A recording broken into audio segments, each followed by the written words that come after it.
Idriss Aberkane.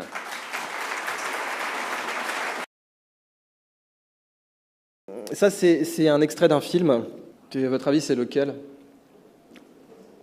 Ouais, Docteur Folamour, hein, ou Comment j'ai appris à aimer la bombe. Et en fait, il a un mémo, ce monsieur, dans ce film, qui a vraiment été écrit par des chercheurs américains à la Rand Corporation, qui s'appelait Cible mondiale en méga mort. Méga death. Voilà. Méga mort, c'était, ça voulait dire 1 million de morts. Voilà, donc quand on faisait la guerre nucléaire, pour aller plus vite, on comptait en méga morts. Alors, on m'a demandé de parler du pouvoir. Marc Aurèle disait il y a 2 types de pouvoir. Il y a le pouvoir sur soi et le pouvoir sur les autres. Et le pouvoir sur soi est supérieur au pouvoir sur les autres. C'est Marc Aurèle qui dit ça, le type empereur de Rome, à l'époque où Rome est la plus grande puissance du bassin méditerranéen. Il avait raison, parce que si vous avez du pouvoir sur les autres et pas de pouvoir sur vous-même, qui a du pouvoir sur vous-même? Si ce n'est pas vous qui avez du pouvoir sur vous, qui c'est qui a du pouvoir sur vous? Qui c'est qui vous dirige vos passions, votre connerie, ce que vous avez mangé le matin? On ne sait pas. Et donc, la question du pouvoir, elle commence là pour moi. Le pouvoir sur soi et le pouvoir sur les autres. Alors, pourquoi je vous parle de ça? Parce qu'un jour, il y a un gamin qui est venu me voir et qui m'a demandé « Idriss, toi qui as fait un peu de géopolitique, à quoi elle a servi la Première Guerre mondiale ?» Vous avez déjà posé cette question ou pas? Elle a servi à quoi la Première Guerre mondiale?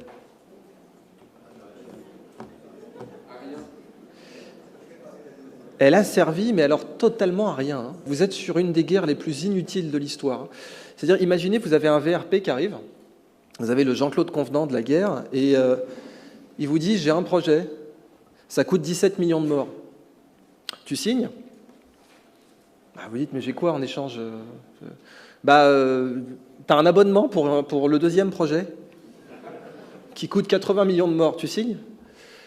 Non, là, si vous n'êtes pas trop con, vous lui demandez non, mais j'ai quoi en échange concrètement? Une caisse de pinard, un écran plasma, un massage des pieds, je sais pas. Pour 17 millions de morts, on peut demander des choses, non? Et par exemple. Et là, le type, il vous dit non. Alors j'ai bien réfléchi. En fait, la meilleure invention.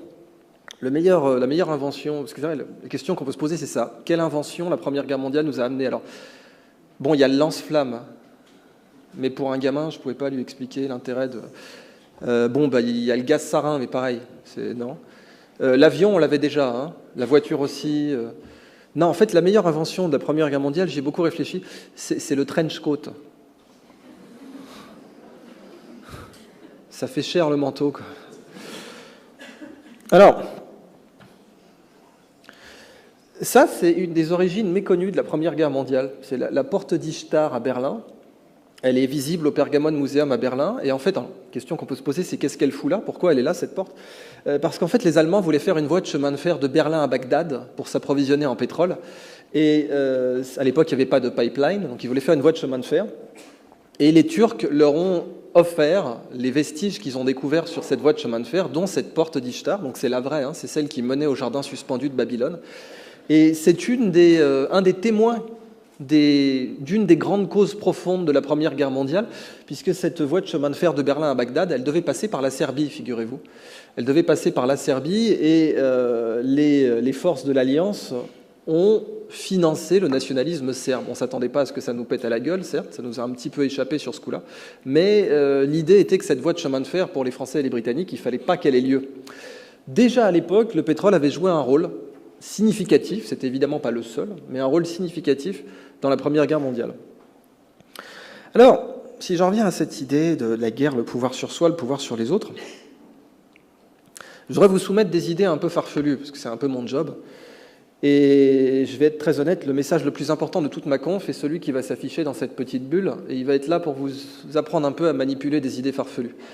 Je suis très sincère avec vous, le message qui va s'afficher là, quand je vous l'aurai donné, vous pouvez vous lever, vous barrer, prendre une bière. Je n'ai pas de message plus important que celui-là. Et ce message, c'est que toute révolution dans l'histoire de l'humanité, qu'elle soit philosophique, politique, morale, scientifique, technique, religieuse, ce que vous voulez, toute révolution, si c'est une révolution, ça passe systématiquement par 3 étapes, toujours. D'abord, c'est considéré comme ridicule. Ensuite, c'est considéré comme dangereux. Et enfin, c'est considéré comme évident. Ridicule, dangereux, évident. Prenez le droit de vote des femmes, par exemple.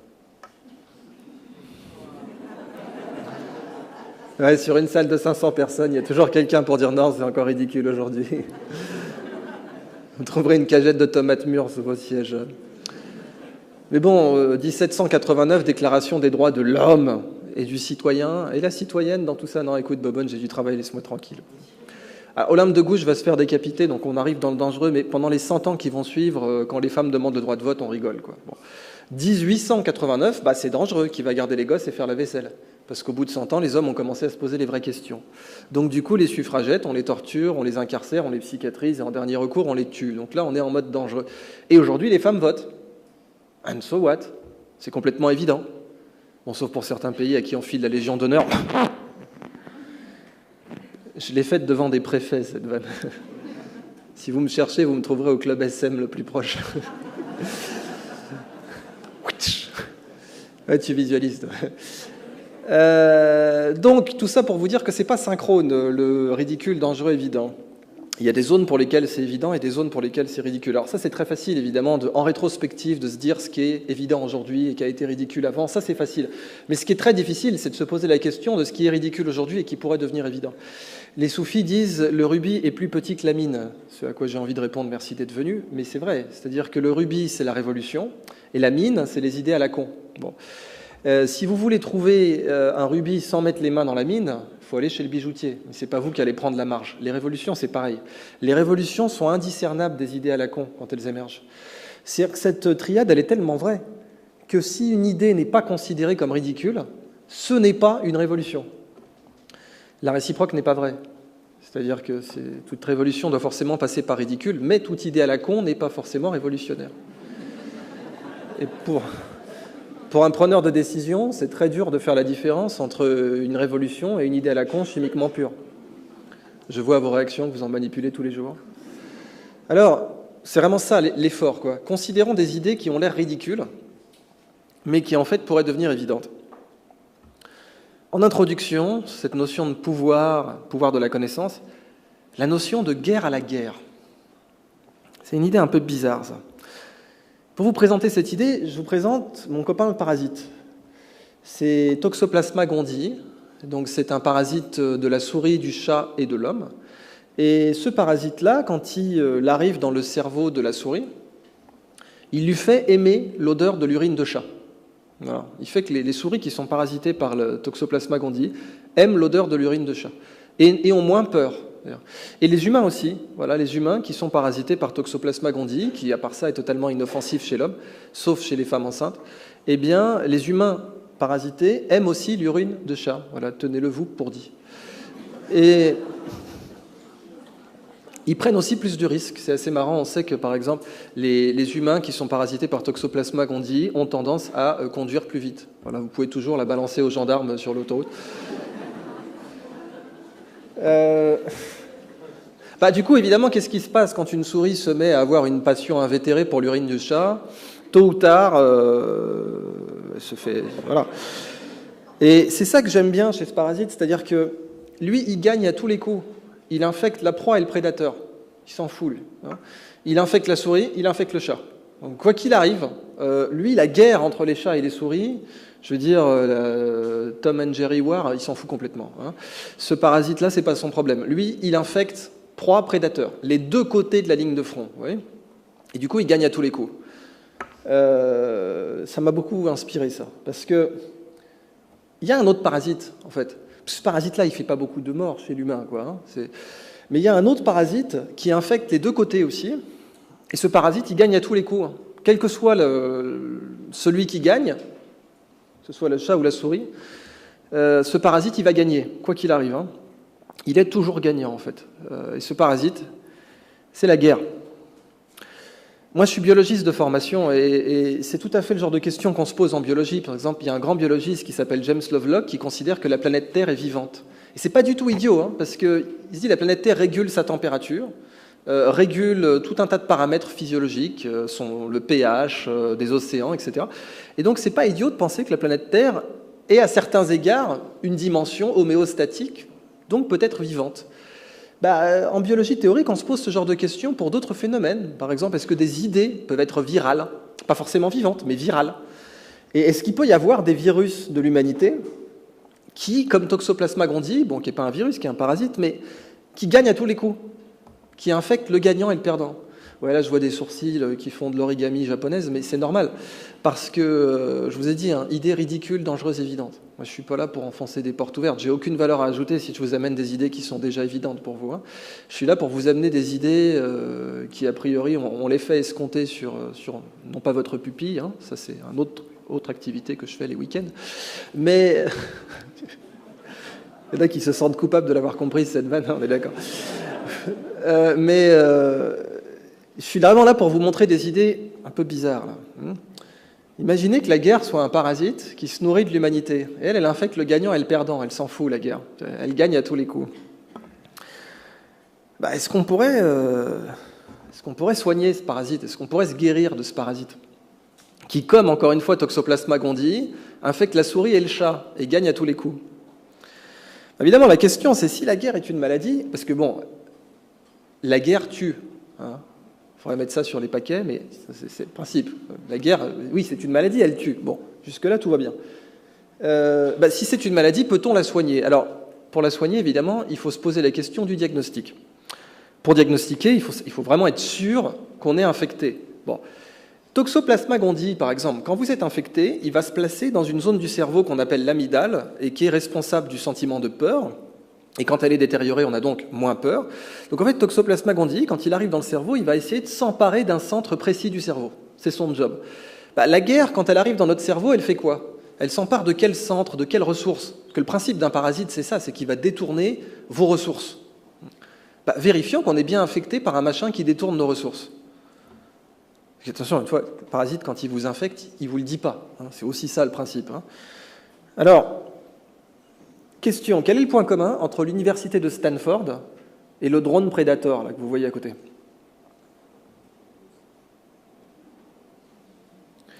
Ça coûte le même prix, en fait. C'est-à-dire que pour construire l'université de Stanford, ou pour inventer le drone Predator, c'est 17 milliards de dollars. Donc, d'un côté, vous avez l'université la plus sexy au monde, et de l'autre, donc Facebook, Google, etc. Enfin, Facebook, c'est né à Harvard, mais ensuite sont installés à côté de Stanford. Google, Yahoo, Nike, ce que vous voulez. Et de l'autre, vous avez un drone Predator. Vous sentez que vous vous faites baiser ou pas, là? Donc là, le diagnostic, on peut commencer à le poser. Alors, attention, je ne dis pas que construire des armes, c'est idiot. Pas du tout. En fait, construire des armes, en général, c'est pour les gens les plus brillants de leur génération. Archimède, il faisait des armes. Léonard, totalement des armes. Pareil pour Tesla, qui est le Léonard de Vinci du XXe siècle. Tesla faisait des armes. Nobel faisait carrément des armes. Et Einstein aussi. Donc, en fait, le virus de la guerre, il est très exigeant. Il s'attaque à ce qu'il y a de mieux. Il va vous prendre les meilleurs esprits de son temps, toujours. Le virus de la guerre, quand il arrive dans le cerveau de l'humanité, c'est là qu'il tape, quoi. Alors, il y a des tas de gens qui se sont dit comment on pourrait faire autrement, comment on pourrait essayer de mobiliser un peu ces ressources qu'on utilise pour s'entretuer pour d'autres choses. Alors, William James, grand psychologue américain, il a parlé d'un équivalent moral de la guerre. C'est tout à fait intelligent ce qu'il a dit. Il a dit, en gros, quand on est en guerre, on mobilise des ressources et des compétences et de la précision et de la persévérance à un niveau jamais égalé. Il n'y aura aucun moment dans l'humanité où l'humanité va être aussi innovante, preneuse de risques, persévérante que dans une situation de guerre totale. Ce qui serait super, c'est qu'on soit capable d'innover avec ce niveau de précision, mais sans s'entretuer, ce serait pas mal. Il a appelé ça l'équivalent moral de la guerre. Il n'avait aucune idée de comment le faire. Il a juste dit que ça serait bien de chercher. Eisenhower, qui lui, il a vu la Deuxième Guerre mondiale, le plus gros abattoir humain de tous les temps, et il a dit, moi ce que je vois, c'est que ce monde en armes qu'on a créé, parce qu'en plus on a créé une industrie autour de ça évidemment, dépense les rêves de ses enfants et le génie de ses scientifiques. C'est ce qu'il a prononcé dans son discours d'État de l'Union, son dernier discours, son farewell address, son discours d'adieu de son dernier mandat. Il a dit, moi je constate, en tant qu'ancien général et président des États-Unis, qu'on a effectivement une industrie excellente qui crée énormément d'emplois et qui est redoutable, sauf que le génie qu'elle mobilise, elle pourrait le mobiliser pour d'autres choses. Ça ne signifie pas qu'il faut la dissoudre, cette industrie, bien au contraire, mais ça signifie qu'il faudrait l'adresser à d'autres problèmes.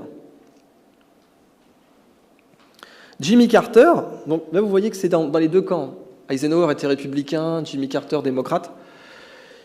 Il va faire un discours en 77 en disant l'équivalent moral de la guerre. Il cite William James et il dit « Il faut que nous unissions nos efforts pour construire, pas pour détruire. » Et cette crise énergétique, 73, 79, eh bien, ça va être notre équivalent moral de la guerre. Ça va nous encourager à unir nos efforts pour construire plutôt que pour détruire.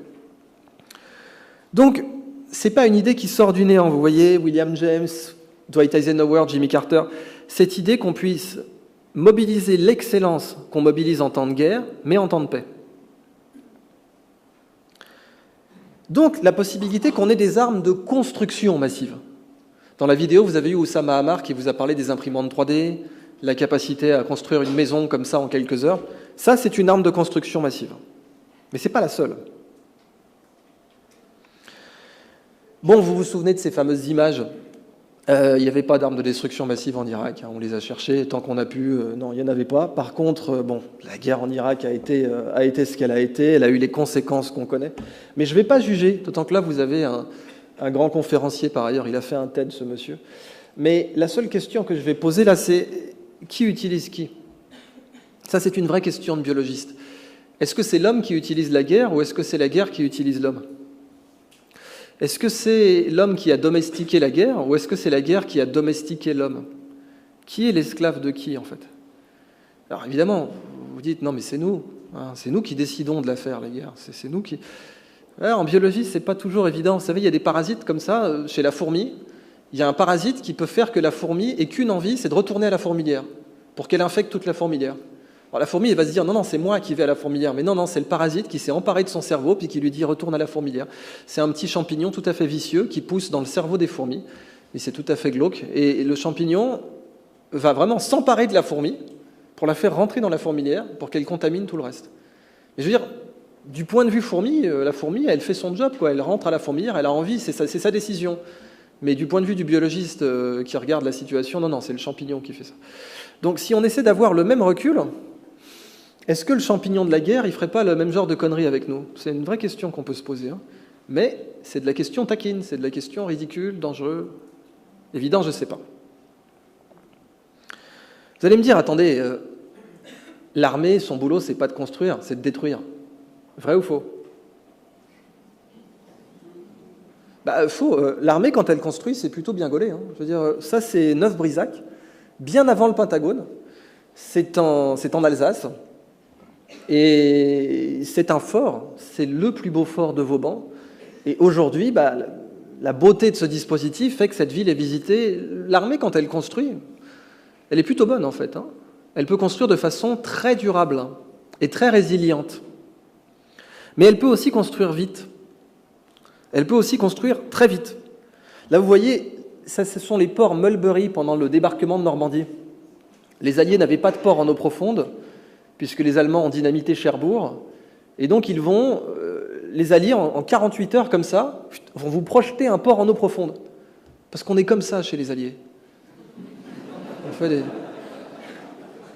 et ça va marcher. Les mecs sont capables, comme ça, tac, de vous faire un port en 48 heures. Donc, l'armée, en fait, quand elle construit, elle peut construire très longtemps, très durablement, mais elle peut aussi construire très vite. Plus vite que n'importe qui d'autre. Ce génie militaire, en génie civil, il se trouve qu'on ne l'avait pas, quoi, la capacité comme ça à vous projeter un port en 48 heures au large des plages normandes. Donc c'est peut-être pas si idiot que ça, la possibilité de mobiliser certaines techniques du génie militaire pour le génie civil. D'autant qu'en fait, à chaque fois qu'on fait ça, je ne sais pas si vous avez remarqué, mais on change le monde. À chaque fois qu'une technologie militaire passe dans le civil, elle change la Terre entière. Les semi-conducteurs, ça a été inventé par l'armée, ça. Les moteurs de jet, autre invention militaire, développée par les Allemands pendant la Deuxième Guerre mondiale. Les satellites, invention militaire. Le radar, invention militaire. Et l'ordinateur, bien entendu, invention militaire. Sans oublier Internet. L'ARPANET, c'était au départ un simple principe de décentralisation des nœuds de décision américains en cas de guerre nucléaire. Et c'est justement les mêmes personnes qui ont inventé le terme « méga-mort » qui ont inventé l'ARPANET, l'ancêtre d'Internet. Parce que leur idée, c'était de décentraliser les nœuds de décision dans la machine de guerre américaine pour qu'une frappe nucléaire ne puisse pas tout immobiliser d'un coup. Ça, 20 ans plus tard, ça allait donner l'Internet. À chaque fois qu'une technologie militaire passe dans le civil, elle crée des millions d'emplois, des milliards de points de PIB, et elle change la Terre entière. Est-ce qu'on pourrait généraliser ce processus ? C'est quoi une superpuissance ? Quand vous ouvrez un manuel de géopolitique, ça vous dit qu'une superpuissance, c'est un grand territoire maîtrisé et une grande population connectée. Voilà. Une superpuissance, c'est pas du tout d'avoir des armes de destruction massive. Pas du tout. La Corée du Nord a des armes de destruction massive, ce n'est pas une superpuissance. Donc la superpuissance, ce n'est absolument pas détenir ou non des armes de destruction massive. Le Pakistan a des armes de destruction massive, le Pakistan n'est pas une superpuissance. Les attributs de la superpuissance d'un point de vue géopolitique, c'est un grand territoire connecté, une grande population connectée. Alors on dit un territoire maîtrisé, mais par maîtrisé, on entend connecté. Et là, vous voyez, c'est une carte du monde la nuit, et vous voyez, toutes les zones éclairées sont des zones de pouvoir. Plus une zone est éclairée, plus c'est une zone puissante. Et même à l'échelle régionale, vous voyez que les zones les plus puissantes du Moyen-Orient sont les zones les plus éclairées. Donc en fait, cette notion d'armes de construction massive, elle paraît beaucoup plus évidente là d'un coup. Le pouvoir, c'est la capacité à avoir des infrastructures résilientes et efficaces, même efficaces sur le plan énergétique. Par exemple, l'Inde, vous voyez que l'Inde, c'est la seule zone en dehors de la triade avec le Japon, l'Europe et les États-Unis, c'est la seule zone qui a un territoire entièrement illuminé. Mais l'Inde n'est pas encore une superpuissance, malgré le fait que son territoire soit bien réparti en infrastructures décentralisées, parce que l'Inde n'a pas une population éduquée, connectée. Et c'est pour ça que l'Inde a investi dans des tablettes. Bon, avec le succès qu'on sait, parce qu'ils ont décidé de faire un métier qui n'était pas le leur, mais en tout cas, l'Inde s'est préoccupée de connecter sa population, parce qu'elle a parfaitement compris que c'était ça l'enjeu de la puissance pour elle. Et la Chine, si on prend le cas chinois, vous voyez que eux, leur territoire n'est pas complètement connecté. Eh bien, c'est pour ça que les Chinois investissent dans les trains à grande vitesse, et qui veulent même être les leaders mondiaux des trains à grande vitesse. Et pendant ce temps-là, aux États-Unis, qu'est-ce qu'on a ? On a le Pentagone. Le Pentagone, le budget climatisation des forces armées américaines, c'est 22 milliards annuels en dollars. Le budget clim, je pourrais vous lâcher le budget allume-feu barbecue aussi, mais bon, je ne suis pas là pour ça. Le budget clim des forces armées américaines, 22 milliards. Le budget du CNRS en France, c'est 5,5. Donc on peut faire des choses avec 22 milliards, c'est ça que je voulais dire. En fait, le budget total du Pentagone, c'est 740 milliards annuels. C'est-à-dire c'est 540 pour le Pentagone seul, et si vous rajoutez toutes les dépenses qui vont être fléchées vers la défense d'une façon ou d'une autre, recherche et développement, etc., eh bien vous atteignez 740 milliards annuels. Avec ça, vous éradiquez l'illettrisme, la faim dans le monde, la malaria, ce que vous voulez. Et si vous regardez les objectifs du millénaire pour le développement aux Nations Unies, ils sont considérés comme tous atteignables avec une dépense maximale de 70 milliards par an pendant 15 ans. 740. Peut-être que cet argent pourrait être dépensé pour obtenir un autre pouvoir. Parce qu'en géopolitique moderne, on ne parle pas du pouvoir sur soi et du pouvoir sur les autres, on parle du soft et du hard power. Le soft power, c'est la capacité à séduire, le hard power, c'est la capacité à violer, concrètement. Et évidemment qu'il faut avoir les deux, mais le hard power, en général, il sert, enfin pour une nation, j'entends, le hard power, il sert en général à dissuader. Si vis pacem parabellum, tout ça. Mais le soft power doit servir à conquérir. On conquiert beaucoup plus durablement une zone par la séduction que par la force. Demandez à ma femme. Je t'aime. Donc, c'est mon côté Colombo. J'ai déjà les sourcils. Ça va être très dur d'enchaîner là-dessus, mais bon, j'ai réussi la moule. Alors, voilà, si vous voulez, le sujet. Peut-on avoir un complexe militaro-industriel 2.0 ? Une évolution du complexe militaro-industriel. Il ne faut pas l'arrêter, le complexe militaro-industriel, bien au contraire. Léonard de Vinci, je ne voulais pas lui interdire de concevoir des armes. Bien au contraire, sa conception d'armes l'a amené à plein d'autres solutions pour d'autres problèmes. Mais justement, cette source de connaissances énorme, gigantesque, qui est peut-être la source de connaissances civiles la plus abondante, la source de connaissances humaines, pardon, la plus abondante, pourrait être impliquée dans le civil. Alors, là, ce que vous voyez, par exemple, c'est la planète Mars, si elle était verte. Et là, c'est la planète Mars telle qu'elle est maintenant. Eh bien, vous voyez, au XXe siècle, le pouvoir, c'était la capacité de passer d'une planète bleue à une planète rouge. Ça, c'était le pouvoir au XXe siècle. Ça s'appelle les armes de destruction massive. Les armes de destruction massive, ce sont des technologies qui vous permettent de passer d'une planète bleue et verte à une planète rouge. C'est possible, on a ça. Ça fait même 70 ans qu'on a ça. Bon. Ça, c'est le pouvoir au XXe siècle. Est-ce que c'est le pouvoir au XXIe ? Non. Encore une fois, la Corée du Nord n'a pas le pouvoir au XXIe siècle, heureusement. Pour moi, le pouvoir au XXIe siècle, c'est celui qui va permettre d'aller dans l'autre sens. Passer d'une planète rouge à une planète bleue. Ça, c'est une techno qu'on n'a pas. Ça, c'est la connaissance qui vous permet de faire ça. Et là, il en faut un gros volume de connaissances pour faire ce genre de truc. Parce que c'est totalement inaccessible pour l'instant. Mais ce n'est pas inaccessible à nos rêves. Vous savez, c'est Walt Disney qui disait tout ce que des hommes... Enfin, si vous pouvez le rêver, vous pouvez le faire. Et Jules Verne disait tout ce que des hommes peuvent rêver, d'autres hommes le réaliseront. Eh bien, ça aujourd'hui, l'image que je vous montre là, c'est l'image du compte Twitter de la société SpaceX. SpaceX, la société d'Elon Musk, le patron de Tesla. Et Elon Musk, sur son pacte d'actionnaires, quand il a créé SpaceX, il a mis « Mon objectif, c'est d'aller sur Mars ». C'est lui qui a dit d'ailleurs « J'aimerais bien mourir sur Mars, mais pas à l'impact ». J'aime bien ce mec. Et donc cette image-là, il l'a mise sur son compte Twitter, le gars. Pour dire, SpaceX a 4 millions de followers. Ariane Space, 40 000. Faut pas rire. Parce que vous voyez l'enjeu qu'ils se sont posés, évidemment qu'on n'a pas la techno pour faire ça. Mais là, vous avez un enjeu qui est fascinant. Le pays, imaginez qu'une nation développe cette capacité au XXIe siècle. Mais le monde entier va l'adorer, cette nation. Cette nation sera la nation la plus puissante sur Terre.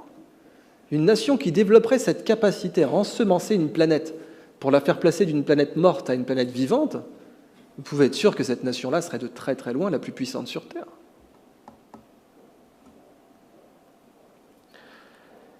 Alors c'est ça le pouvoir de la connaissance. On a eu plusieurs âges dans l'humanité. Vous avez eu l'âge de pierre, l'âge de la pierre polie, l'âge de la nouvelle pierre taillée, le néolithique. Ensuite, on a eu l'âge du cuivre, l'âge du bronze, l'âge du fer, l'âge du carbone 1 avec le charbon, l'âge du carbone 2 avec le pétrole et le gaz. Et aujourd'hui, on est rentré dans l'âge de la connaissance. Par exemple, ça c'est quoi ça ? C'est le nouveau siège d'Apple. Ouais. C'est le nouveau siège d'Apple à Cupertino. Et il y a plein de choses qu'on pourrait dire là-dessus. C'est une petite plaisanterie à 4,5 milliards. Hein. Ils sont riches, les mecs. Ça vous montre à quel point ils sont riches, d'ailleurs, puisque c'est plus grand que le Pentagone. C'est plus grand que le Pentagone. Ça ne dépense pas autant, mais c'est plus grand. Et on peut faire tenir le Pentagone à l'intérieur. Quand ils téléphonent à leur banque, les mecs d'Apple, pour savoir combien ils ont sur leur compte courant, à votre avis, la banque, elle répond quoi ? Bon. Voilà, c'est créditeur, déjà. Ça, c'est un bon point. La banque, elle répond, votre compte est créditeur. Il y a du liquide. Votre compte est créditeur du PIB du Qatar plus le budget de défense français. Et quand je dis ça aux États-Unis, ils disent mauvais exemple. 220 milliards de dollars. Bitch. En cash, pour une boîte qui a été créée dans un garage. Apple, ils ne vendent pas du pétrole. Hein. Apple n'est pas ExxonMobil. Ils ne vendent pas du pétrole, les mecs. Aujourd'hui, Facebook vaut 3,5 fois total en bourse. Enfin, c'est même passé à 4 fois maintenant. Facebook vaut plus de 400 milliards en bourse aujourd'hui. Hein. Total vaut 92. Total, une société créée en 1927. Facebook créé en 2004. Facebook vend des données. Total vend du pétrole. La donnée est beaucoup plus chère que le pétrole aujourd'hui. Si vous vendez de la donnée, vous êtes un nouveau pétromonarque. C'est pour ça que Google est aussi riche. Apple, alors vous allez me dire, oui, ils vendent des machines physiques, mais les machines physiques qu'ils vendent, elles valent beaucoup plus cher que leurs composants pris séparément. Et les composants valent beaucoup plus cher que la matière première prise séparément. Et le différentiel entre la matière première et la machine finie, c'est de la connaissance. C'est de la marque, du marketing, des brevets, de la connaissance. C'est immatériel. L'économie immatérielle, il faut bien comprendre, elle a toujours été là. L'économie de la connaissance, ce n'est pas la plus récente, c'est la plus ancienne. L'être humain échangeait des savoirs bien avant d'échanger des matières premières, de l'huile d'olive ou même de la monnaie. L'être humain échangeait le feu. Donner le feu à une tribu, c'était lui donner de la connaissance, lui apprendre à pêcher, lui apprendre où cueillir. Les hominidés, même avant Homo sapiens sapiens, ont échangé des savoirs bien avant d'échanger de la monnaie. Simplement, nous, on ne voit pas cette dimension immatérielle. L'économie immatérielle, elle a toujours été là. Il est impossible d'avoir une activité économique sans connaissance. Ça, c'est pas possible. Vous ne pouvez pas avoir une activité économique si à un moment donné, il n'y a pas quelque part de la connaissance qui est mobilisée. Simplement, nous, les humains, on a un cerveau de primate. Notre cerveau, il a évolué pour voir d'abord le monde tangible, le monde matériel. Parce que c'est le monde matériel qu'on peut manger, ou qui peut nous manger. Donc l'évolution nous a vraiment forcé à voir d'abord le monde tangible. Et c'est pour ça que l'art abstrait est beaucoup plus chiant à regarder que l'art figuratif. Parce que l'art figuratif, c'est concret, notre cerveau comprend tout de suite. L'art abstrait, ça nécessite un effort. L'abstraction nécessite un effort intellectuel. Ça ne signifie pas qu'elle est impossible. La dimension abstraite de l'économie, elle a toujours été là, simplement, on a tendance à l'ignorer parce qu'elle nous demande un effort intellectuel. Si je reviens à ce siège-là, quand ils l'ont construit avec Norman Foster, parce qu'on ne se refuse rien, eh ben, ils voulaient que ça évoque la corbeille de fruits de l'Amérique, qui était le nom de la Californie. La Californie est un État agricole. Bien avant Hollywood, la Silicon Valley, les jeux vidéo ou même l'astronautique, la Californie était un État agricole. C'est encore là-bas qu'on fait le meilleur vin d'Amérique du Nord. Il faut la faire super vite ici. Donc ils ont replanté les abricotiers au centre et tout pour rappeler que la Silicon Valley, avant, c'était des vergers. Ça, c'est une influence du campus d'Apple. À votre avis, c'est quoi ?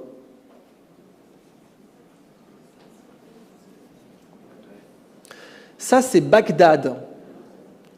Je vous avais parlé de la voie de chemin de fer Berlin-Bagdad. Ça, c'est Bagdad, du temps de Charlemagne, ou du temps d'Isnogoud, ça dépend de vos références. Et c'était la Silicon Valley de l'époque. C'est là-bas qu'on fabriquait les meilleurs instruments de navigation céleste au monde. Et quand vous étiez caravanier sur la route de la soie, avoir un bon astrolabe, ça pouvait vous faire gagner 2 semaines sur votre trajet, donc ça se voyait en bas de bilan. C'était les computers de l'époque. Et il fallait les mettre à jour, figurez-vous. Il fallait aller à Bagdad pour faire mettre à jour son astrolabe avec les dernières observations célestes.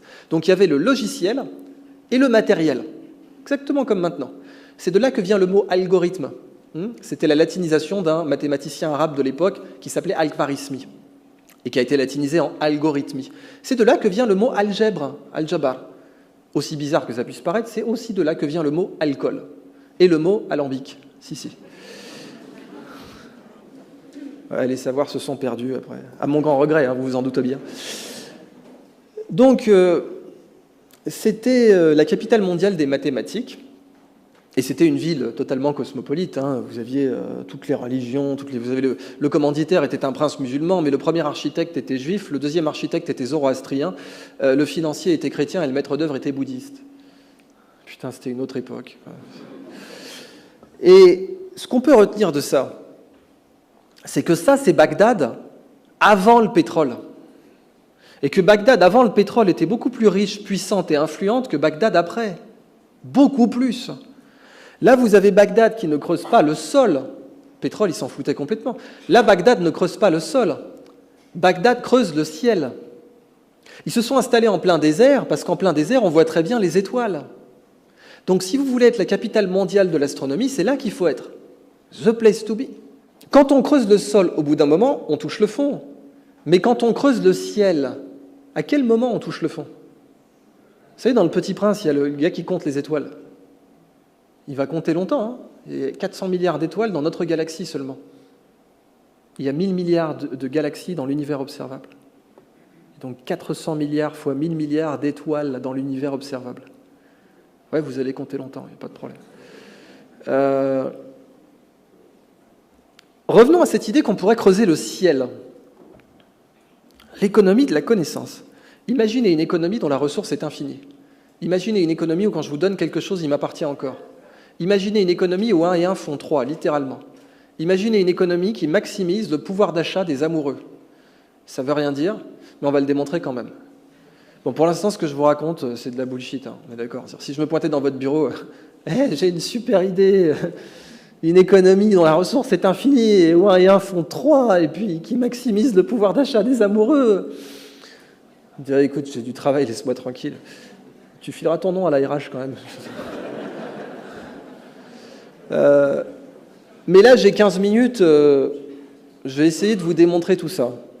Bon, une économie dont la ressource est infinie, pourquoi ? Parce que la connaissance, comme la connerie, elle est infinie. Bon, ça change tout. Parce que le pétrole, c'est pas infini. Hein. Le jus d'orange surgelé, les carcasses de porc, la bauxite, le blé, c'est pas infini. Il n'y a rien de matériel et d'infini. Ça n'existe pas. Tout ce qui est tangible, tout ce qui est matériel est forcément fini. L'univers est très grand. Bon, l'univers observable, on ne parle pas des univers multivers, etc. Mais dans l'univers observable, tout ce qui est tangible est fini. Et en tout cas, sur Terre, c'est tout à fait le cas. Tout ce qui est tangible est fini, mais dans le monde immatériel, on peut avoir de l'infini. Donc, est-ce que ça voudrait dire qu'on pourrait avoir une croissance infinie si on la basait sur la connaissance ? Moi, je fais partie de ces gens qui pensent que l'être humain, il a un véritable désir d'infini en lui, qu'on ne peut pas lui retirer. L'être humain regarde les étoiles, explore, nos ancêtres partaient sur des canaux comme ça à la One Again dans le Pacifique sans savoir s'ils allaient trouver une côte. L'être humain a un désir intrinsèque d'infini, mais ce n'est pas dans le monde matériel qu'il va le trouver. Et quand ce désir d'infini tombe dans le monde matériel, il devient pathologique, surtout à notre époque. Parce qu'une croissance matérielle infinie avec une Terre finie, c'est pas possible. Alors on peut faire ce qu'on veut, c'est pas physiquement possible. Dans les océans, on sait qu'aujourd'hui on utilise 1,8 fois la planète Terre. Enfin, on peut pas continuer comme ça. Bon. Mais ça veut absolument pas dire que notre croissance doit s'arrêter. Alors, je suis pas du tout contre Pierre Rabhi quand il parle de décroissance, c'est de décroissance matérielle. Dans le monde immatériel, vous pouvez croître indéfiniment. Quand vous creusez un puits de pétrole, au bout d'un moment, vous pouvez dire « ça y est, j'ai sorti tout le pétrole du puits », mais à quel moment, par exemple, vous pouvez dire « j'ai extrait toute la connaissance possible » ? À quel moment vous pouvez dire « ça y est, j'ai extrait toute la connaissance possible » ?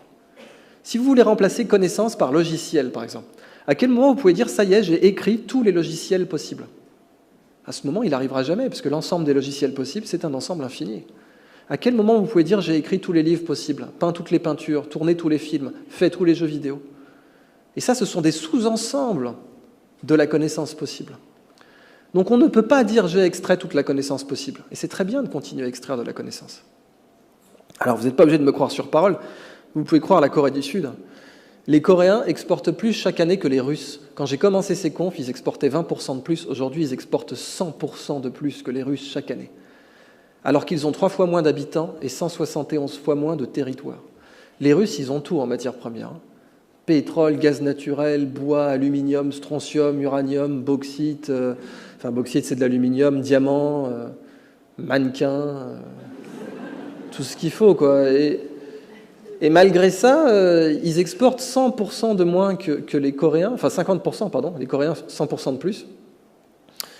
Les Coréens, qu'est-ce qu'ils nous vendent ? Des disques durs, des écrans, des systèmes de guidage satellite, des choses basées sur la connaissance. Le plus gros porte-conteneur au monde, il a été fabriqué en Corée. Hein. Il est armé par CGA, CGM à Marseille, là, je ne sais plus comment on dit. Il s'appelle le Jules Verne, mais il a été fabriqué en Corée. Et là, vous voyez Ubo Einstein, la mascotte du parc d'attractions sur la robotique à Séoul. Donc les Coréens, ils ont eu un ministère de l'économie de la connaissance. Hein. Ce n'est pas un hasard, hein, parce que chez eux, il n'y avait rien d'autre à faire. Et maintenant, ça s'appelle le ministère de l'économie tout court. De toute façon, il n'y a pas de matière première en Corée. Eh bien, ils ont décidé d'aller taper dans le puits de matière première qui est accessible à tout le monde pour peu qu'on creuse. Et il s'appelle la connaissance. Et il rapporte beaucoup plus. Par exemple, ils cultivent les océans, les Coréens. Donc là, vous voyez au large des côtes coréennes, d'abord des algues pour faire du biocarburant et ensuite pour faire des algues alimentaires. Alors, pourquoi ? Parce que l'économie de la connaissance, elle a des règles très bizarres. D'abord, les échanges sont à somme positive. Qu'est-ce que ça veut dire? Si je vous donne 20 euros, ils ne sont plus à moi. Si je vous donne 20 euros, ça fait moins 20 pour ma compta, plus 20 pour votre compta, moins 20 plus 20 égale 0, on appelle ça un échange à somme nulle. Si je vous donne 20 euros, ils ne sont plus à moi. Mais si je vous donne de la connaissance, elle est encore à moi. Là, je suis en train de vous donner de la connaissance, elle ne sort pas de ma tête. Si la connaissance sortait de ma tête à chaque conf, vous auriez une aubergine à la parmigiane en face de vous. J'espère que ce n'est pas le cas. Il y a eu une vraie hésitation. Donc, c'est la base. Un briquet, on peut le donner qu'une seule fois. Du feu, on peut le donner plusieurs fois. Sa montre, on peut la donner qu'une fois. L'heure, on peut la donner plusieurs fois. Bon, l'heure, c'est immatériel. La montre, c'est matériel. La connaissance, on peut la donner autant de fois qu'on veut. C'est plutôt une bonne nouvelle. En fait, c'est ce qu'on appelle en management la loi de Soudoplatov, d'après Serge Soudoplatov, qui l'a énoncée chez IBM en 84. Elle était connue des anciens, mais lui, il l'a dit d'une façon limpide. Quand on partage un bien matériel, on le divise. Quand on partage un bien immatériel, on le multiplie. Voilà. Si je partage une pizza avec vous, la part individuelle est inversement proportionnelle au nombre de gens. Plus on est de fous, moins il y a de pizza. Mais si jamais je partage avec vous une pizza de connaissance, et c'en est une, eh bien, la part individuelle de cette pizza de connaissance ne dépend absolument pas du nombre de gens présents. Si je fais rentrer 200 personnes de plus dans la salle, ça ne va pas diminuer votre part. Et là, si on en revient à la guerre, c'est super intéressant. Parce que l'origine la plus fondamentale de la violence, en biologie, je ne parle même pas chez l'humain, ce qui fait qu'un chien y grogne si vous taquinez sa gamelle, ou qu'un chat va siffler sur un autre chat, c'est que quand on partage un bien matériel, on le divise. Et que le bien matériel, ça soit une barquette de croquettes ou une escalope de mammouth braisée au miel ou un puits de pétrole, dans tous les cas, si moi j'en prends, ça en fait moins pour vous. La source la plus fondamentale de la violence en biologie, c'est le fait que quand on partage un bien matériel, on le divise. Dans le monde immatériel, ce n'est pas le cas. Plutôt une bonne nouvelle. Les échanges de connaissances, par contre, ils prennent du temps, ça c'est une mauvaise nouvelle. Et oui, faire un chèque de 20 euros ou un chèque de 20 millions d'euros, ça prend une signature dans les deux cas. Ça prend aussi longtemps de signer un chèque de 20 qu'un chèque de 20 millions. Les transferts de propriété sont instantanés, à tel point qu'il y a du trading haute fréquence aujourd'hui, dont la limite légale est la nanoseconde. On a le droit d'échanger un sac de riz 1 milliard de fois par seconde sur les marchés financiers aujourd'hui. Donc ça, ok, les échanges de propriété sont instantanés. Mais la connaissance, elle prend du temps. Je ne peux pas vous donner cette conférence en une nanoseconde. Un transfert de connaissances, il demande du temps. Donc les échanges de savoir prennent du temps. Ça, c'est plutôt une mauvaise nouvelle, contrairement aux échanges de propriété. C'est-à-dire que oui, si vous achetez un brevet, c'est un temps zéro, ça ne prend pas de temps, mais lire le brevet et le comprendre, ça prend du temps. Les combinaisons de savoir ne sont pas linéaires. Qu'est-ce que ça veut dire? Si je prends 20 euros et que je les mets ensemble, ça fait 40 euros, c'est linéaire, 20 plus 20 égale 40. Si je prends un sac de riz et un autre sac de riz et que je les mets ensemble, ça fait 2 sacs de riz, c'est linéaire, 1 plus 1 égale 2. Mais si je prends 1 kilo de connaissances et un autre kilo de connaissances et que je les mélange, ça ne fait pas 2 kilos de connaissances, ça en fait 3. Parce qu'à chaque fois que vous regroupez 2 savoirs, vous créez systématiquement un 3e savoir, qui est au pire trivial mais non nul, ou au mieux révolutionnaire. Alors ça donne cette petite équation toute mignonne. Ouais, je vais faire une parenthèse. On a tellement dégoûté les gens des mathématiques en France qu'il est prouvé aujourd'hui qu'il y a certaines personnes, quand on leur montre une équation, il y a une partie de leur cerveau qui s'active, qui dit en gros « n'essaye même pas ». Je sens qu'il y en a qui se sentent concernés. Alors, dites-vous bien que votre cerveau est comme un smartphone, vous pouvez désinstaller des applications. Votre cerveau, il a des applications qui ont été installées par le constructeur ou par vos parents, mais dans tous les cas, vous pouvez en désinstaller certaines. Le seul problème, c'est que le smartphone, il est gentil, il vous met la liste des logiciels. Votre cerveau, il ne vous met pas la liste. Donc c'est un vrai effort d'aller chercher la liste des logiciels à désinstaller. Et il ne faut pas tous les désinstaller non plus, bien sûr. L'adolescence, on appelle ça l'âge bête parce que c'est l'âge auquel on se rend compte qu'on peut installer et désinstaller des trucs. Alors évidemment, du coup, on fait n'importe quoi. Voilà. Moi, typiquement, j'avais une banane Lacoste en bandoulière. Voilà, bon, j'ai les vrais dossiers qui vont circuler ce soir, je préfère vous prévenir. Mais désinstaller cette impuissance apprise dans votre tête, cette équation, elle est super simple, tout le monde peut la comprendre. Elle dit juste savoir, K c'est pour savoir, knowledge en anglais, savoir A et B, le triangle veut juste dire et, savoir A et B ensemble, dans la même parenthèse, c'est plus que savoir A et savoir B séparément. Ça, c'est super intuitif. Si vous remplacez A par étalon et B par jument. On est d'accord que si vous avez un étalon et une jument dans le même enclos, tôt ou tard, ça vous fera plus que s'ils sont dans deux enclos séparés. Ouais,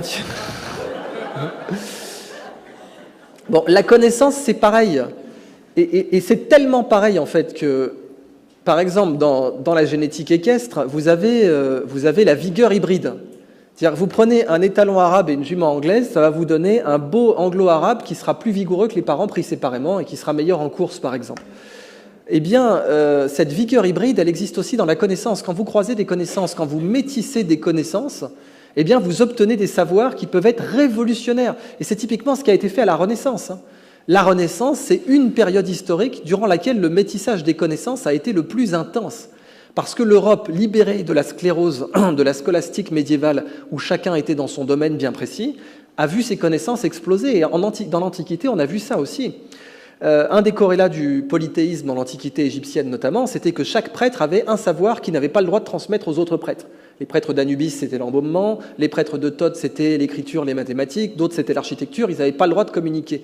Et quand Alexandre le Grand est venu, et qu'ensuite il y a eu les Ptolémées, qu'on a eu la bibliothèque d'Alexandrie, dont un des précurseurs était la bibliothèque d'Hermopolis, eh bien on a observé un métissage des connaissances absolument remarquable, parce que le fait d'avoir réuni tous les savoirs dans un seul lieu a créé une fécondité d'ordre général sur les savoirs.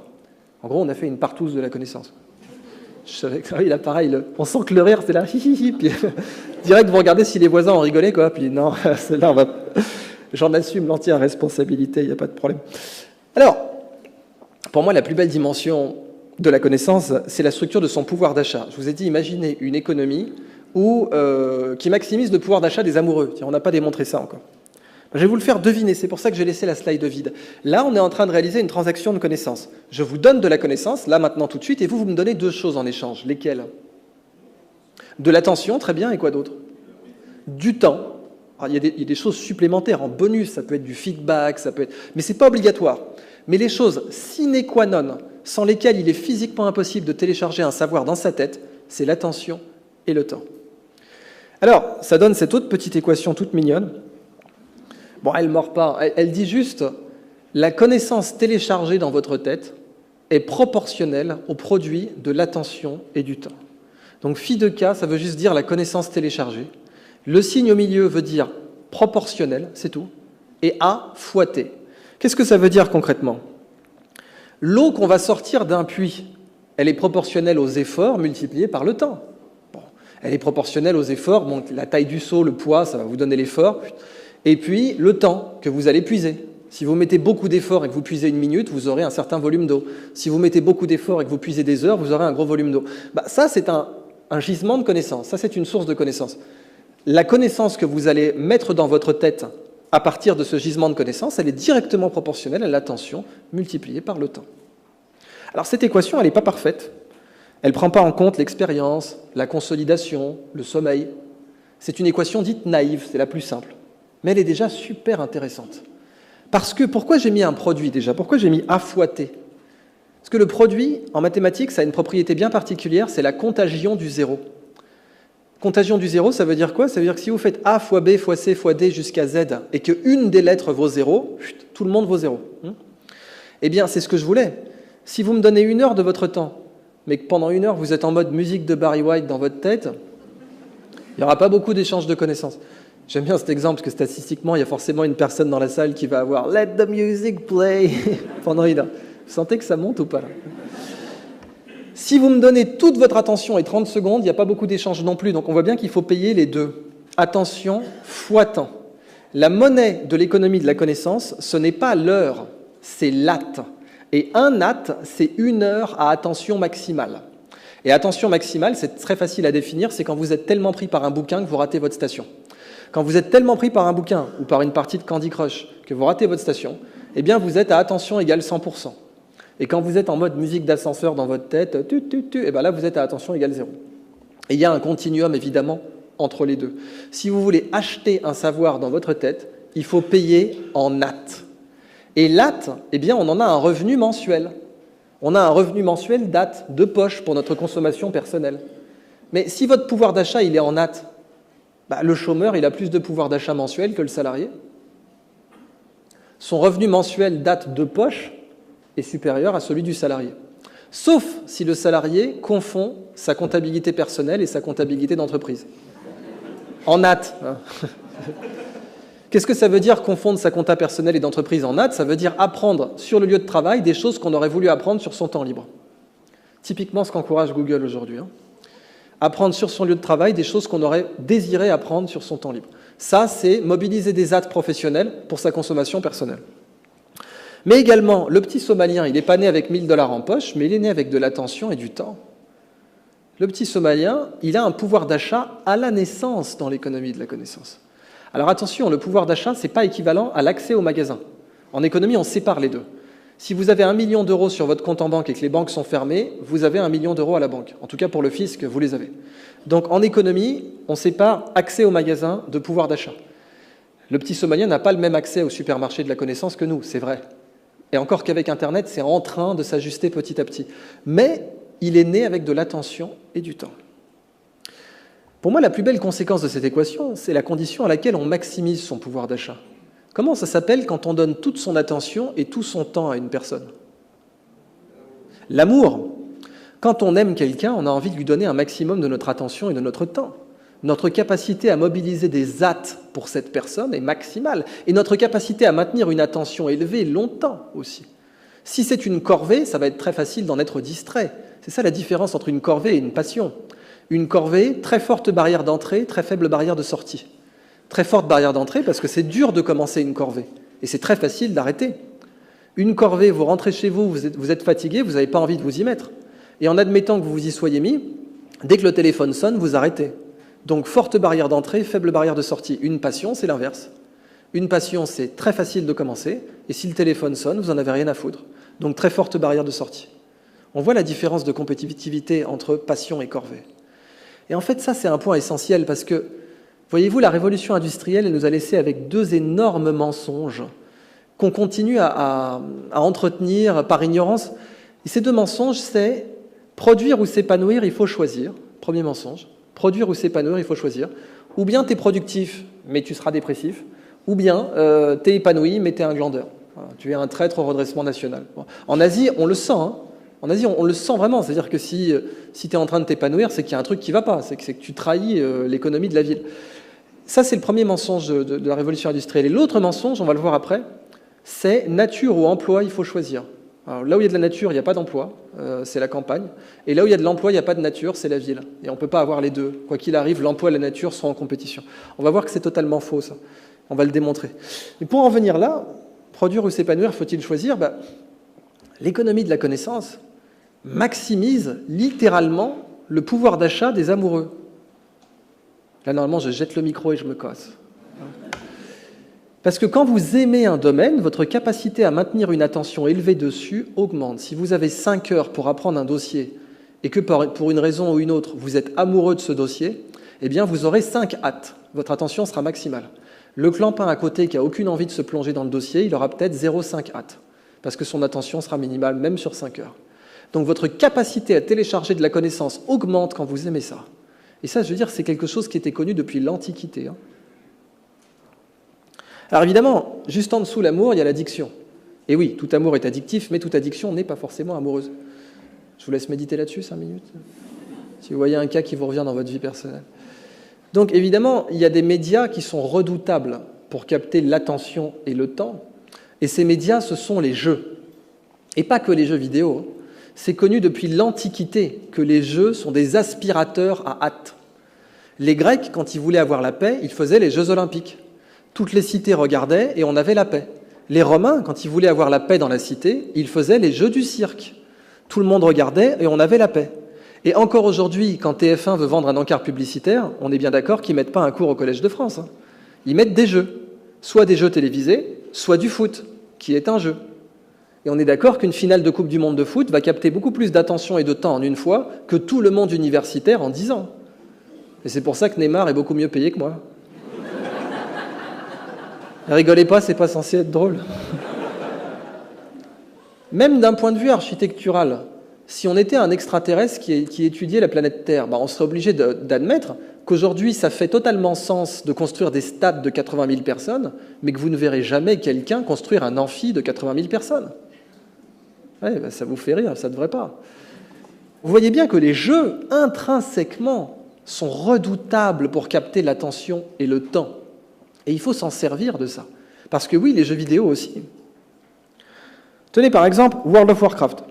En fait, il est tellement excessif ce jeu qu'il y a des concours de costards, et là, on appelle ça du cosplay. Ça, c'est la gagnante, c'est 200 000 € de prix pour ce costume. Mais c'est encore anecdotique, ça, parce qu'il y a des joueurs professionnels, figurez-vous.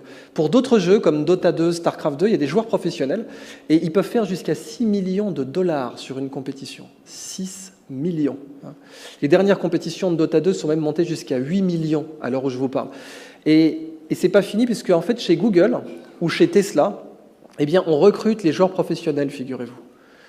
Elon Musk recrute des joueurs professionnels pour qu'ils apprennent à ses ingénieurs à les battre en intelligence artificielle. Parce que jouer à un jeu vidéo, d'un point de vue mathématique, c'est infiniment plus compliqué que de jouer au jeu d'échecs ou au jeu de Go. Et oui, ça paraît bizarre, parce que nous, on est conditionnés à l'idée que la souffrance est équivalente à la performance. On voit rapidement que sous la couette, ça ne marche pas forcément. Mais dans le travail, on se dit ça souvent. Et c'est faux. C'est-à-dire que d'un point de vue mathématique, faire une intelligence artificielle qui va battre un joueur d'échecs, on sait faire.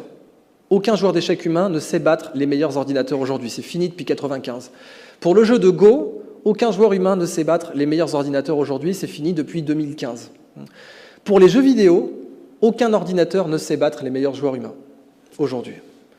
Parce que vous prenez un jeu comme StarCraft 2, par exemple, une partie typique va durer 30 minutes, le nombre d'actions possibles, la diversité des actions possibles est de 50, et un joueur professionnel a 200 à 300 actions par minute. Ce qui signifie que le nombre de parties possibles est 50 puissance 300 fois 30. C'est très très gros comme chiffre. Le nombre de parties d'échecs, c'est 10 puissance 120. C'est une grille de morpion à côté.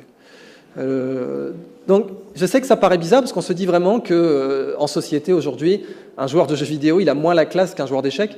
Ça va changer, parce que Harvard, aujourd'hui, a une équipe officielle de joueurs de jeux vidéo, figurez-vous. Une vraie équipe officielle, comme ils en ont une pour le basket et pour le baseball. Et Harvard a déclaré, un jour, nous aurons des quotas de recrutement pour les joueurs professionnels. C'est-à-dire que de même qu'un très bon basketteur, on va lui filer une bourse même s'il n'a pas de bonne note en maths, un très bon joueur de jeux vidéo, on lui filera une bourse aussi s'il est dans le top 1% mondial, ce qui est, encore une fois, extrêmement dur. Il ne suffit pas d'avoir une manette pour être dans le top 1%. Alors, si j'en reviens à World of Warcraft, à votre avis, combien de temps l'humanité a accumulé sur ce jeu? Si on met bout à bout toutes les heures, ça va chercher dans les combien? Allez, qui pense que c'est l'âge des États-Unis d'Amérique, 240 ans? Plus, moins? Qui pense que c'est l'âge de la France, 1500 ans? Qui pense que c'est l'âge de la civilisation, 15 000 ans? Et oui, parce que contrairement à ce qu'on pourrait croire, l'âge de la civilisation est en fait supérieur à l'âge de la France. Quand je la fais aux États-Unis, celle-là, standing ovation direct. Plus ou moins que 15 000 ans? Allez, régalez-vous. De 2004 à 2014, l'être humain, l'humanité a passé 7 millions d'années sur World of Warcraft. C'est 50 fois plus que toutes les heures travaillées chez Apple depuis 1976. Donc si je vous disais qu'un jour on pourrait créer le PIB du Qatar en jouant à un jeu vidéo, c'est ridicule, non? Alors, ouais, voilà, c'est un peu le moment Hello Kitty de la présentation. Mais vous n'avez pas de cœur. Parce que les meilleurs commentaires que j'ai eus chez les entrepreneurs français, c'était « Ah, elle est belle la chaîne !» Test de Rorschach pour patron de PME, quoi. Alors, ces bébés tigres, ils sont là pour illustrer un principe assez simple qui est que jouer, c'est la meilleure façon d'apprendre. Point. Pourquoi? Ces bébés tigres-là, s'ils ne jouent pas, ils vont crever. Ils ne sauront pas chasser, ils ne sauront pas défendre leur territoire, ils ne sauront pas se reproduire, ils vont mourir. La nature, elle ne fait pas de cadeaux. La nature, elle est un poil plus sélective que le concours d'entrée à Polytechnique. C'est pas si vous avez échoué, vous revenez l'année prochaine. Non, c'est vous êtes mort. Donc, dans la nature, qui est beaucoup plus sélective que nos grandes écoles, plus un comportement est précis, par exemple pour un chimpanzé, utiliser un bâton pour aller chercher des fourmis dans une fourmilière, ou bien utiliser des cailloux pour briser une noix, plus un comportement est pointu, plus le jeu va être sollicité pour l'apprendre. Pourquoi ? Parce que le jeu, c'est spontané, et parce que le jeu a un retour sur expérience immédiat. Comparez le jeu à une copie d'examen. Une copie d'examen, vous faites... Voilà, imaginez, vous avez 15 questions, typiquement, dans une copie d'examen classique. 15 questions. Première question, aucun retour. Deuxième question, aucun retour. 15e question, aucun retour. Vous rendez votre copie. 2 semaines plus tard, hors contexte, vous avez un retour. Ça vous fait donc 15 retours toutes les 2 semaines. Un jeu vidéo, un retour toutes les demi-secondes. Terminé. Et c'est pour ça que les pilotes d'avion n'apprennent pas à piloter sur des copies d'examen. Alors, ils ont évidemment des cours de maths de cette manière-là, qui n'est pas la meilleure, mais un simulateur, c'est nécessaire pour former un pilote. C'est juste incontournable. On ne peut pas former un pilote sans simulateur. Pourquoi ? Parce que le temps d'apprentissage, si on avait un feedback toutes les 2 semaines, serait beaucoup trop long pour former un pilote. Et plus les connaissances vont devenir pointues, plus il va falloir un apprentissage où le temps de feedback est ultra intense. La fréquence de retour, c'est ça qui vous fait un apprentissage de qualité. Et il faut l'augmenter. Il faut de l'apprentissage haute fréquence, de même qu'on a du trading haute fréquence. Alors, au passage, tous les mammifères jouent pour apprendre, tous. Et plus un animal est intelligent dans la nature, plus il joue. On me dirait, une corrélation, ce n'est pas forcément un lien de cause à effet, mais on a démontré un lien de cause à effet. Les dauphins jouent, les corbeaux jouent, les perroquets jouent, les poulpes jouent. Et bien sûr, les tigres ou même les gazelles jouent. Prenez par exemple ce petit piaf. C'est l'oiseau jardinier satiné. Quand il est amoureux, il fait un nid. En fait, alors je vais utiliser ma capacité de rebondissement conchilicole qu'on a testé tout à l'heure. En fait, cet oiseau, il a une petite plume bleue sur l'épaule. Vous allez tout de suite comprendre. Et cette plume bleue est très virile. Voilà, elle est un signe de masculinité exacerbée. Et en fait, il va l'amplifier en mettant des trucs bleus tout autour de son nid. Cette notion d'amplifier sa virilité existe aussi chez l'humain. Vous vous demandez vraiment comment je vais rebondir là-dessus. Alors, c'est pas du tout ce que vous croyez, bande de vicelards. C'est le succès de la veste de costard, figurez-vous. Ce qui fait que la veste de costard, c'est un vêtement qui a très très peu évolué. Ça fait 150 ans que c'est plus ou moins la même. Des fois, la longueur change un peu, le nombre de boutons croisés ou pas. Mais je veux dire, c'est un vêtement qui a gardé une base quasiment du professeur Tournesol jusqu'à maintenant, quoi. Eh bien, la veste de costard, ce qui fait qu'elle marche aussi bien, c'est qu'elle amplifie la ligne en V, en fait. Vous savez, la carrure en V, c'est un déterminant sexuel masculin chez l'être humain, avec des épaulettes qui sont en plastique. C'est un Wonderbra pour homme, concrètement. Vous ne verrez plus jamais. Bon, bref. Alors, ce petit piaf, quand il est amoureux, il construit un nid richement décoré. Vous voyez, ce piaf, là, il veut choper, concrètement. Et puis, il va danser autour de son petit nid, voilà. Et chez ce piaf, il y a un nid pour choper et il y a un nid pour élever les enfants. Ça vous rappelle rien ? C'est une blague en 2 temps, ça. Alors, qu'est-ce qu'il illustre, ce petit piaf ? Il illustre les 3 P de l'amour. Quand on est amoureux, ce qui se passe dans notre cerveau, c'est qu'on va être plus précis, plus persévérant et prendre plus de risques. Précision, persévérance, prise de risque. Ça, c'est quelque chose que vous retrouvez dans la plupart des parades nuptiales un peu compliquées. Vous voyez, ce nid, il est au niveau du sol. C'est super risqué pour un oiseau, ça, prise de risque. Aller chercher les bouchons de bouteille, et l'oiseau sait les dévisser en plus, figurez-vous, ça c'est très précis, c'est un QI élevé pour un oiseau, c'est de la précision. Et puis, persévérance, et oui, si jamais la femelle ne veut pas de lui, eh ben, il va recommencer. J'ai beaucoup appris de cet oiseau. Précision, persévérance, prise de risque. Eh bien, les Japonais ont ce concept-là qu'ils appellent ikigai. C'est en gros, fais ce que tu aimes, fais ce que tu sais faire, fais ce dont le monde a besoin et fais ce pourquoi tu peux être payé parce qu'il n'y a aucune honte à ça. Et l'ikigai, donc la raison d'être, eh bien, c'est le summum de la compétitivité, selon les Japonais, mais c'est aussi le summum de l'épanouissement. Vous voyez bien qu'on peut avoir les deux, en fait. Et si on donne un petit exemple, je pourrais vous filer les slides si vous voulez. Je vous présente Wallace Chan, le plus grand bijoutier sur Terre. Et Wallace Chan, il n'était pas du tout prédisposé à être bijoutier puisqu'il était moine bouddhiste. Donc je vous parle d'un métier qui ne vous prédispose pas à taquiner de la pierre précieuse tous les 4 matins non plus. Ben, lui, un jour, il a eu le déclic, il s'est dit « je veux tailler des pierres, il n'y a rien qui m'excite plus que ça ». Et ses parents lui ont dit, mais t'es dingue, enfin, je veux dire, t'as que ton sari, faut arrêter avec cette ambition-là, ça te mènera nulle part. Pendant plus de 20 ans, il va être obsédé par ça, il va aller à Hong Kong, faire des petits boulots, habiter dans une chambre de bonne, acheter des pierres, se faire arnaquer. Enfin, je vous passe les péripéties, tribulations de Wallace Chan en Chine, et il va avoir les plus grandes difficultés du monde à percer, mais quand il va percer, ça va vous donner ça. Le mec, il refuse des ventes à 210 millions de dollars. Il a fait un collier, c'est même pas celui-là, c'est un truc encore plus dingue que celui-là. 210 millions de dollars. Là, vous voyez, c'est pierre sur pierre, c'est-à-dire que les grosses pierres sont tenues entre elles par les plus petites. C'est pas du métal qui les tient, ce sont d'autres pierres. C'est genre la technique tenon-mortaise, quoi. C'est de la folie. Là, vous voyez une amétrine avec une petite sculpture à l'intérieur. Et là, une technique de taille qu'il a brevetée qui s'appelle la Wallace Chan, où il vous fait un petit portrait à l'intérieur d'une pierre. Donc, Wallace Chan, pour moi, c'est l'exemple parfait du cerveau humain dopé à l'amour. C'est-à-dire que c'est l'équivalent humain du petit Piaf qu'on a vu tout à l'heure. La bio-inspiration, c'est quoi? C'est la science qui vous dit que le plus gros gisement de connaissances sur Terre, c'est la nature. En fait, vous ne trouverez pas de gisement de savoir plus vaste et plus profond que la nature. Parce que la nature, ça fait 4 milliards d'années qu'elle fait de la recherche et développement. Vous savez, Apple, ils sont riches, ça fait 40 ans qu'ils font de la recherche et développement. La nature, elle en fait depuis 4 milliards d'années. Donc évidemment que les solutions qu'elle a découvertes sont complètement dingues. Et valent beaucoup plus cher que les solutions d'Apple, si on savait les commercialiser. La nature est une bibliothèque. Simplement, nous, on a brûlé les livres au lieu de les lire. Si vous filez un livre à un chimpanzé, il va le voir comme un objet physique, comme un objet tangible. Pour un chimpanzé, un livre, c'est un objet physique, ce n'est pas un objet intellectuel. Nous, on sait lire. On sait que la vraie valeur dans un livre, ce n'est pas son papier, ce sont ses lettres.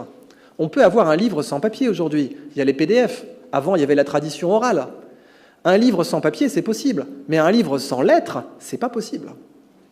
La vraie valeur dans un bouquin, c'est les lettres. Quand on partage les lettres d'un livre, on les multiplie. Quand on partage le papier d'un livre, on le divise. Si vous utilisez un livre comme un gisement de papier, vous allez le détruire. Si vous utilisez un livre comme un gisement de lettres, vous allez le protéger. La nature, c'est la même chose. Il y a beaucoup plus de pognon à faire. Vraiment, je parle d'une façon la plus terre-à-terre. Il y a plein de gens qui m'ont reproché d'utiliser les notions comptables, le pognon, le capital, dans la préservation de la nature. Et je leur disais, les gars, moi, le mec qui va au supermarché avec ses Tupperware, j'ai pas besoin de lui parler. Il pèse aucune part de marché dans la pollution mondiale. Si vous voulez résoudre la pollution mondiale, il faut parler le langage des pollueurs. Et le langage des pollueurs, c'est le bas de bilan. Quand vous arrivez et que vous leur dites, non, mais sans polluer, tu vas gagner beaucoup plus, je vous prie de me croire qu'il va vous écouter, le mec. La nature, si vous avez hérité d'une bibliothèque de votre grand-père, la meilleure façon de faire de l'argent avec, c'est pas de la vendre au kilo, c'est de la louer. Et c'est de vendre non pas le papier, mais les lettres. Si vous avez hérité une bibliothèque de votre grand-père et que vous êtes gourmand, vous allez vendre les livres comme ça au rabais. Mais ce n'est pas là-dessus que vous allez faire le plus d'argent. Imaginez, vous avez vendu un livre 10 balles, et en fait, il y a un expert qui arrive qui dit « Ouais, mais ce que tu as vendu, c'est une édition originale des Fleurs du Mal, ça coûte 15 000. » Ah oui, mais je l'ai déjà vendu, merde. La nature, c'est ça. C'est exactement ça qu'on a fait avec la nature. On a vendu des espèces, on les a détruites, quoi, pour faire un petit billet, alors qu'on aurait pu faire beaucoup, beaucoup plus. Il ne faut pas opposer nature et prospérité. La nature est le meilleur modèle de prospérité sur Terre. Elle part d'une île volcanique vierge et elle vous en fait New York, la nature, avec des arbres, avec des services, avec des échanges d'énergie, de matière. La nature est le meilleur modèle de prospérité sur Terre. Un petit exemple, ça c'est du silicium imprimé par une algue, une diatomée. Il y en a dans l'air qu'on respire, là. Son squelette est en silicium. Quand une diatomée imprime du silicium, ça donne ça. Quand nous, on imprime du silicium, ça donne ça. La diatomée le fait dans un verre d'eau. Dans une goutte d'eau de mer, vous avez des puces Intel Core i7 qui flottent. Et elles flottent en nous narguant depuis 60 millions d'années. La nature est high-tech. Elle est tellement high-tech qu'on ne sait pas la reproduire. Je vais vous prendre un autre exemple au pif, la tour Eiffel. Elle est plus légère que le cylindre d'air qui la contient. Vous voyez, vous prenez le cylindre d'air qui contient la tour Eiffel, il est plus lourd que la tour elle-même. Et ce tour de passe-passe architectural et d'ingénierie, il est rendu possible parce que Koechlin, l'ingénieur en chef d'Eiffel, avait copié le tissu osseux humain. Donc il s'était inspiré du fémur humain. Et ça a donné tout un tas de planches intéressantes pour alléger les bâtiments en architecture. Samsung étudie cette petite sèche parce que c'est le meilleur écran connu sur Terre. Nous ne connaissons pas d'écran plus performant que cette sèche à l'heure actuelle. Donc vous voyez, imaginez, c'est comme un devoir sur table. Le devoir sur table, c'est les nouveaux écrans dissertés. Vous avez 10 ans. C'est un examen compliqué, hein. C'est les gros joueurs qui peuvent y participer. Alors vous avez l'élève Samsung, vous avez l'élève Google, vous avez l'élève LG, l'élève Microsoft, l'élève Apple, puis ils sont tous là en train de plancher sur l'examen, hein, qui est super dur. Mais l'élève Samsung, dans sa petite poche, il a la petite sèche qui lui donne toutes les réponses. C'est donc une anti-sèche.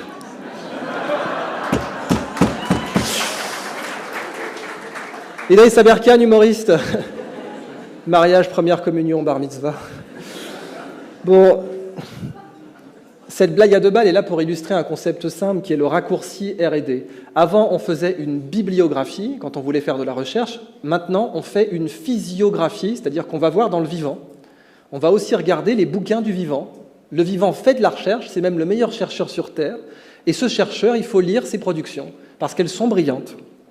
Allez, un dernier exemple. Bah tiens, je veux dire, là, on n'est plus dans la petite sèche. Je vous parle quand même de Léon de Bruxelles au départ, hein. On est sur un... Bon, et ben effectivement, on ne connaît pas de colle plus performante que le byssus de moule à l'heure actuelle. C'est-à-dire que cette colle que les moules utilisent pour s'agripper au rocher, c'est la colle la plus performante sur Terre. Elle est plus performante que les colles de la NASA, que les colles de l'armée. Elle fonctionne à basse température, haute température, résiste aux UV, résiste aux flambements et aux forces de torsion des vagues, etc. Et elle colle sous l'eau et sur surface non nettoyée. C'est complètement dingue.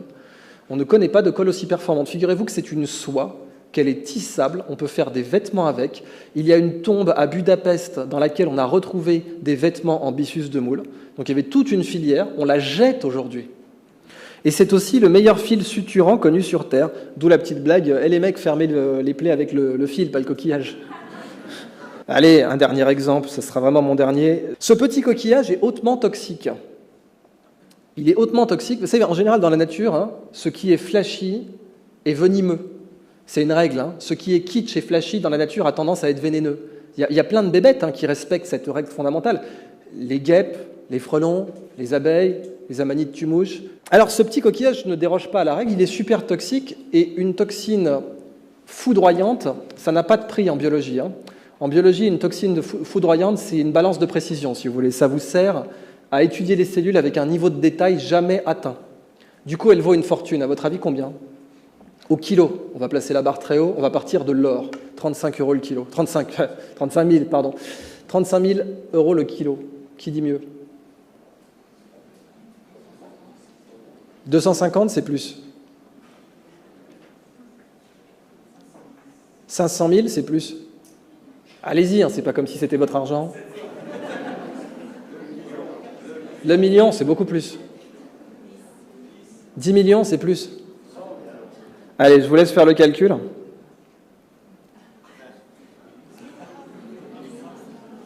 « 800 millions de dollars le kilo.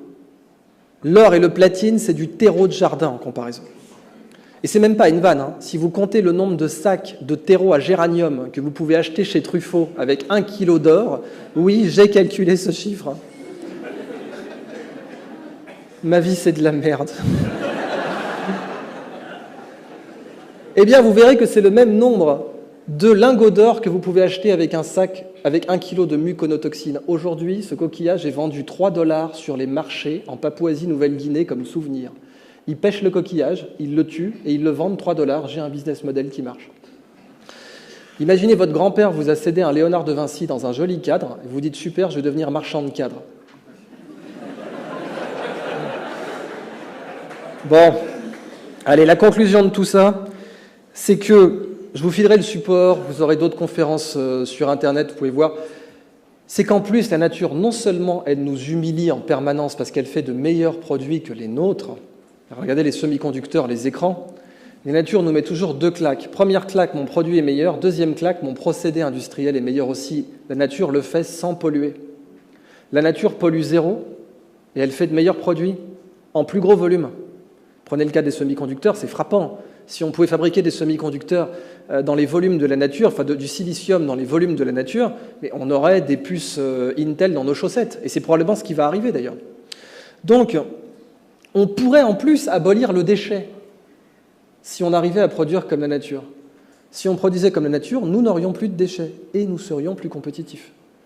Ça, c'est la perspective de fin, si vous voulez. Alors, en conclusion, ça, c'est la nature. C'est la nature par Alphonse Mucha. Enfin, on m'a dit qu'il fallait dire Mucha, mais quand je dis Mucha, personne ne comprend. Quand je dis Mucha non plus. En fait, vous le connaissez, c'est le type qui faisait ces belles publicités Art Nouveau à la fin du 19e. Et il a fait aussi des sculptures. Ça, c'est la nature par Alphonse Mucha. Question, que peut-on dire de la nature d'après cette sculpture? Elle est bien gaulée, quand même. Bon, la nature est belle.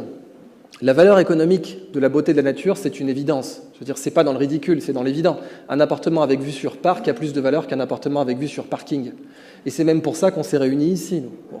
Donc la beauté de la nature, je veux dire, c'est tellement évident qu'à New York, si vous arriviez en proposant de bétonner Central Park, les New-Yorkais diraient non. Même si vous sortiez des milliards de bénéfices, ils vous diraient non, on garde Central Park. Central Park, c'est plus grand que Monaco. Monaco, c'est le foncier le plus cher au monde. Les New-Yorkais refuseraient malgré tout de bétonner Central Park. Donc je veux dire, c'est déjà une évidence, ça. Mais au-delà, elle est entièrement en or, la nana. La nature, c'est une golden girl. Si vous bossez avec elle, vous êtes riche. De toute façon, si l'humanité divorce de la nature, elle ne pourra pas retourner habiter chez ses parents. Donc, ou bien on soigne notre mariage. Vous connaissez sans doute la blague des deux planètes qui se rencontrent. Alors, comment tu vas? Bah, pas très bien. J'ai chopé des humains. Donc j'ai de la température, c'est logique. Et l'autre planète répond: ah, t'as chopé des humains? T'inquiète, ça dure pas longtemps. Allez, en conclusion, tout ce qu'on a vu là, peut-on imaginer une économie de la paix qui soit plus rentable que l'économie de guerre, de sorte que même l'industrie militaire s'y intéresse et investit spontanément dedans, sans qu'on ait à la forcer? Économie de la connaissance, imaginez une économie dont la ressource est infinie. Bio-inspiration, imaginez que la source principale de cette ressource infinie, ce soit la nature. Eh bien, tout ce qu'on a vu là, ça se résume à une seule question. Nous, les êtres humains, comment on s'est appelés en tant qu'espèce? C'est quoi notre nom d'espèce? Homo sapiens, sapiens. Il n'y a plus d'excuses, là. On s'est auto-baptisé l'homme sage, sage. Parce qu'il y a eu Néandertalensis qui enterrait ses morts, qui faisait du feu, tout ça, mais nous, on s'est auto-baptisé l'homme sage, sage. Il faut assumer derrière. Ça fait 250 ans qu'on a décidé de s'appeler comme ça. La seule question à se poser, c'est ça. Est-ce qu'on est Homo sapiens materialensis? Non, ça fait 250 ans qu'on a dit qu'on ne s'appelait pas comme ça. Ou est-ce qu'on est Homo sapiens sapiens pour de vrai? Et allez, en conclusion, j'aimerais me livrer à une petite expérience avec vous. J'ai un peu dépassé. Levez-vous, s'il vous plaît. Levez-vous, ça va vous dégourdir les jambes. Allez-y, faites-vous plaisir. J'ai beaucoup dépassé. Je m'en veux de vous avoir laissé comme ça, assis. Ça fait du bien. Non, mais ça fait du bien ou ça fait pas du bien? Je m'occupe bien de vous, quand même. Hein? Bon, bah, vous tous levez, là, comme ça. Vous tous levez comme ça, là, bien en rang. Vous savez ce que c'est? C'est la façon la plus dégueulasse d'avoir une standing ovation, bien sûr. Merci!